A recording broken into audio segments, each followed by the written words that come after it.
O STF julgou o tema de repercussão geral de número 1170, no qual voltou a analisar a aplicação de juros e correção monetária contra a Fazenda Pública. Para compreender melhor o que foi decidido nesse tema, eu vou voltar aqui primeiramente no tema de número 810, no qual o STF analisou a redação dada pela Lei 11.960 de 2009, a Lei 9494/97, mais especificamente o artigo 1º-F, para dispor que as condenações da Fazenda Pública são corrigidas monetariamente pela remuneração básica da caderneta de poupança e também tem os juros da caderneta de poupança, certo?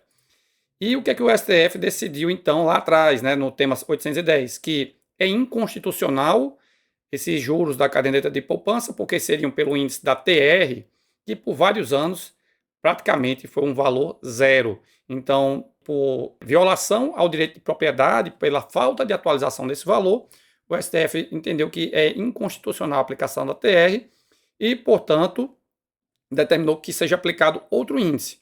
E aí o STJ, no tema 905, disse que, como regra geral, esse índice vai ser o IPCA-E e, em matéria previdenciária, o INPC, porque é o mesmo índice que atualiza os salários de contribuição, assim como a renda mensal dos aposentados, certo? Então, já tinha sido decidido pelo STF isso aqui sobre a correção monetária. Quanto aos juros moratórios, o STF declarou que é constitucional a aplicação do índice da poupança para cobrança de débitos não tributários, que o índice da poupança, via de regra, é de 0,5% ao mês. Antigamente era apenas 0,5% ao mês, até abril de 2012. E a partir de então, o índice da poupança ele varia, né? Agora, se a Selic está até 8,5% ao ano, continua sendo de 0,5%, e se a Selic está abaixo de 8,5% ao ano, aí o índice da poupança passa a ser 70% da Selic. Então, hoje a poupança é remunerada dessa forma, e assim também ficaram os juros incidentes nas condenações contra a Fazenda Pública até novembro de 2011, porque em novembro de 2011 houve alteração pela emenda constitucional 113 e a partir, portanto, de dezembro de 2021 passou a incidir a Selic, seja qual for o tipo de crédito cobrado. Mas antes disso aqui, antes da emenda constitucional 113, havia uma distinção, portanto, porque os créditos não tributários iam pelos índices aqui da poupança, e nos créditos tributários aplicava-se a Selic. E aí o STF, no tema 810, declarou a inconstitucionalidade da aplicação da poupança, porque aqui o artigo 1º-F da Lei 9494 falava da aplicação da poupança de forma irrestrita, não importando a natureza do crédito.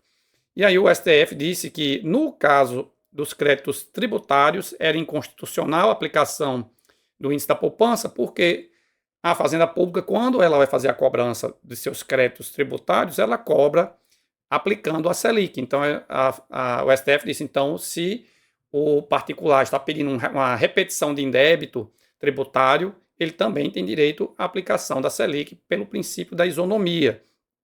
Então, no tema 810, foi fixado que, em matéria tributária, aplicava-se já a Selic, mesmo antes da emenda constitucional 113, e em matéria não tributária, os índices da poupança, que são esses aqui. De modo geral, vocês não precisam se preocupar com esses índices aqui, especialmente se a demanda for na Justiça Federal, porque essa sucessão de índices aqui está no Manual de Cálculo da Justiça Federal, então normalmente basta se reportar ao Manual de Cálculo da Justiça Federal, certo?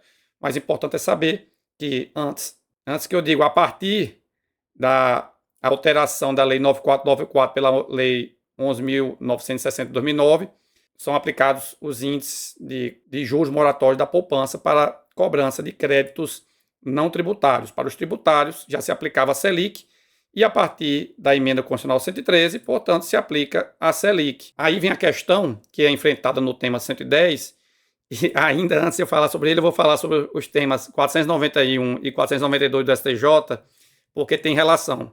O STJ já tinha decidido que, quando se altera o índice, esse índice é aplicado imediatamente. e apenas durante a vigência da lei. Portanto, se a pessoa tem, por exemplo, uma condenação contra a fazenda pública e essa ação se arrasta, né, demora muitos anos, e durante a ação há uma alteração da legislação, segundo os temas 491 e 492, a partir da vigência de cada lei é trocado o índice, que aí passa a ser aplicado para o período subsequente. Quanto ao período anterior a essa lei, vai ser remunerado pela lei vigente. Então, vão sendo aplicados índices de forma sucessiva para cada período, certo? Então, foi o que o STJ já tinha definido, dizendo que, inclusive, a Lei 11.960, 2009, é aplicada a partir da sua vigência, certo? E agora, nessa mesma esteira, o STF definiu, no tema de número 1170, que o índice deve ser aplicado imediatamente, inclusive se a condenação judicial prevê um índice diferente. Então, o STF está dizendo que a superveniência de uma lei a uma condenação judicial transitada em julgado permite que o índice definido nessa sentença, que foi indicado na sentença, será substituído pelo índice da lei posterior. Isso tem a ver com a chamada coisa julgada continuativa, né? Tem previsão no Código de Processo Civil, no sentido de que as relações jurídicas de trato continuado, que é o caso da incidência dos juros moratórios, a coisa julgada ela tem um limite temporal, pelo que ela pode vir a ser substituída em caso de alteração do estado de fato ou de direito, né? E aí o caso da alteração legislativa é justamente o caso da alteração do estado de direito. E então o STF deu a seguinte redação ao tema, dizendo que é aplicável às condenações da fazenda pública envolvendo relações jurídicas não tributárias o índice de juros moratórios estabelecido no artigo 1º-F da Lei 9494/97, na redação dada pela Lei 11.960/2009, a partir da vigência da referida legislação, mesmo havendo previsão diversa em título executivo judicial transitado em julgado. Mas aqui a redação ela não deixou bem claro, mas se você vai no voto, está lá claro que isso aqui é para o caso em que essa alteração legislativa é posterior a essa decisão judicial. Isso porque é diferente a situação em que uma decisão judicial, já após a mudança legislativa, não aplica expressamente a lei que já vigia ao tempo da publicação dessa decisão. E aí, se essa decisão vem a transitar em julgado nos termos em que foi proferida, aí ela fez coisa julgada enquanto ao índice aplicável, porque ao tempo da publicação dela já tinha o novo índice já previsto em lei. O caso desse tema aqui do STF é diferente, que é o da sucessão da decisão judicial por uma alteração que altera o índice. Então a gente tem, pela análise conjunta dos temas do STJ e do STF, que há uma aplicação imediata de novos índices, sempre que é publicada uma nova lei, e isso pode, inclusive, afastar um índice definido por sentença já transitada em julgado. Espero que tenha ficado claro para vocês. Qualquer dúvida, coloquem aqui nos comentários. E se você gosta desse tipo de conteúdo, considere se inscrever no canal e ativar as notificações. Aqui estou sempre comentando casos repetitivos, sobretudo aqueles de competência da Justiça Federal. Muito obrigado e até a próxima.